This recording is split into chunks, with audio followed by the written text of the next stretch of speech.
We are now in the recovery phase. I mean, the winter storm is now over, gone, but at the same time, we're still dealing with people whose lives have been substantially, significantly disrupted because of the winter storm. So even though the power is on, the water pressure is normalized, the reality is that there are literally thousands of homes, including apartments, that have been affected because of busted pipes and they still don't have water. And there's still tremendous needs.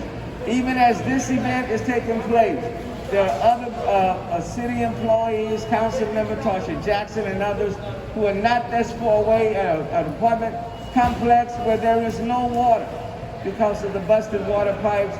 You know, I'm trying to get over there as well, but we're all over the city today.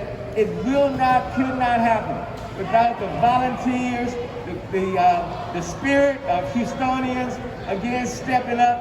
And look, I know we face one challenge after another, but I would not trade this city for any city on the face of the earth, okay? You know, I will venture to say it is still by the thousands. What I've asked Public Works to do is to kind of look at our system to determine where the water is not flowing into people's homes or in people's apartments. We think we're able to make that determination. We need that anyway for the FEMA aid that we're going to be receiving to kind of get a sense of the extent of the damages.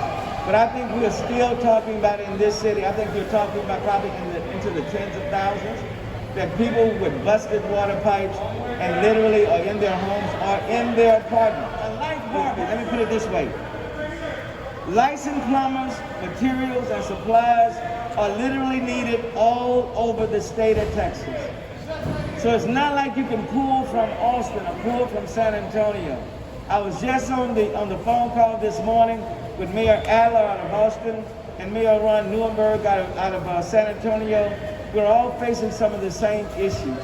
So because there's so many pipes that have burst, literally people are still without water, and that includes single-family homes as well as apartments themselves.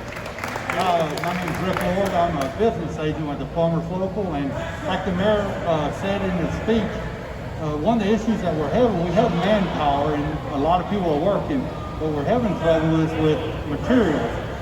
When you look at it, all these homes that have broken pipes, all homes are built with half-inch and three-quarter pipe. Whether it's PEX, galvanized, it doesn't matter. It's all the same size. And so right now you just have an overrun of people needing the same materials. And in fact, My International went out and bought a bunch of materials and had it shipped in from Kansas City to Dallas, and I went and picked it up on Wednesday. All the stuff we picked up on Wednesday, 3 truckloads of stuff, is gone already. And you know, it just, right now at this point, it's overwhelming, and without leadership and a plan like the mayor has set in place, these things don't work. And what we do appreciate what Robert Maley has established, and you know, with the NACC, you have to have an organization, you have to have a base, and with the faith base and labor going in one direction, I think we'll get things back on track. But it's going to take time, and most of the people in Houston, we've been able to call them and at least tell them when someone can come by there. It's unnerving to know that your house has been torn up by water and you don't have water, you know, to provide for your family. So, you know, just at least having a line of communication, but we have not been able to get to everybody. There again, I go back to the material issue. Even the larger contractors, the big guys, they don't have any material. They can't get material. So until we get assistance from some other organizations to ship it in from other areas, there is nothing to be had. And I kind of tell everybody the story when I went to a hardware store on Wednesday during the freeze. It looked like a Black Friday on steroids on the plumbing aisle. You know, it's just everybody needs the same thing. And with that issue, we just have to get with people like the mayor and get us help to supply stuff from other parts of the nation. There's nothing in Texas, there's nothing in Louisiana, and you know, so we're just going outward and trying to get what we can, where we can. And I go back to my organization. They spent almost $500,000 on materials and it's already gone since Wednesday, you know, and it's just overwhelming the need for certain materials, and that's the issue, because all houses are built to the same standard, basically, and it's just so many homes that have busted pipes. But I'd like to go one step further. We formed a coalition back when Harvey was here. It was by necessity.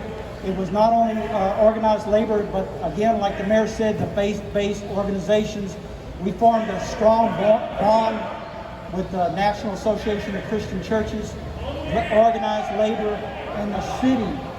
We have one of the best mayors capable of, when there is a catastrophe, that he gets us all together. He makes sure that we're all together, and it's for the citizens of Houston. So I think it's important that we acknowledge that the leadership of the mayor. On labor, I have to brag on the working men and working women in this city. This type of effort has been replicated all over the city.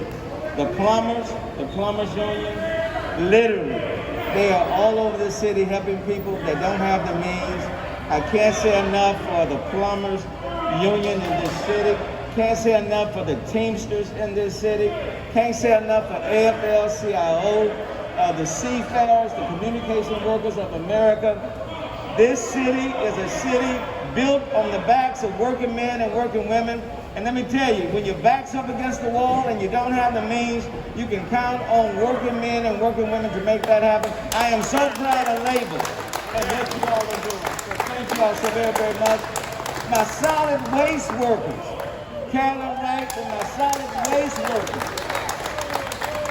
So we have people who are picking up recyclables and trash Monday through Saturday, and then on Sunday they're out here helping to volunteer. So I can't say enough for them as well. I don't want to leave out my pastors and the faith-based community, Pastor Broussard, Pastor Decker. I want to thank them, Pastor Bishop Dixon. I want to thank Pastor Lewis, because I do want to, this is a collective effort. When you combine labor and the faith-based community, you will meet a whole lot of needs. So I want to thank all of these pastors and all of these faith-based leaders for really stepping up to make it happen.